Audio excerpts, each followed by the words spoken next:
내년 대선을 이끌 새누리당과 더불어민주당 지도부를 친박근혜계, 친문재인계가 장악하면서 정치권 안팎에서는 이른바 제3지대론 정계 개편론이 제기되고 있습니다. 네, 아직 가시적인 움직임은 없지만 비박, 비문계 대선 주자들이 당 밖으로 나가 새로운 활로를 모색할 것이라는 시나리오입니다. 구수분 기자의 보도입니다.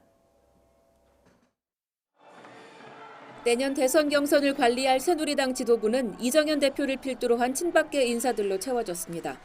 하지만 당내 뚜렷한 대선 주자가 없는 상황에서 친박계의 반기문 대망론이 힘을 얻고 있습니다. 각종 여론조사에서도 반 총장이 우위를 보이면서 김무성 전 대표와 오세훈 전 서울시장, 남경필 경기지사, 유승민 의원 등 비박계 대선 잠룡들이 주춤할 수밖에 없습니다. 이 때문에 대선 경선 규칙 등을 놓고 갈등이 불거지면 당에서 나와 세력화를 모색할 것이라는 제3지대론이 흘러나오고 있습니다. 이에 대해 이정현 대표는 반 총장 등 특정인에게 편향되지 않도록 경선을 공정하게 치르겠다고 호언장담하고 있습니다. 문호를 활짝 개방을 해서 영입도 하고 기존에 계신 분들도 참여를 시키고 이런 식으로 한 다음에 그런 슈퍼스타 K 방식의 한번 그런 방식을 당내에서 논의를 붙여서 한번 관철을 시켜볼 생각입니다. 더불어민주당 상황도 비슷합니다. 최근 치러진 전당대회가 친문재인계의 압승으로 막을 내리면서 이대로 가면 문재인 전 대표가 무난히 대선 후보로 선출될 것이라는 전망이 지배적입니다.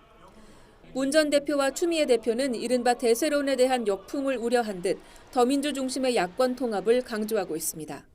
강력한 통합을 만들어내야 합니다.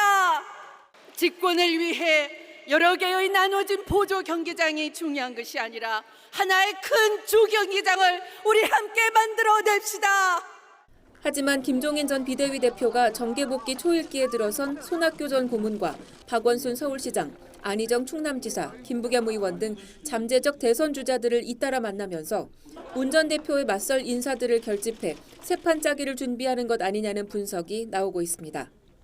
이런 가운데 국민의당은 특정 계파가 장악한 양당 구조에 반대하는 세력을 흡수해 정계 개편을 주도하겠다는 보관을 갖고 더민주 손학규 전 고문 등의 영입에 열을 올리고 있습니다.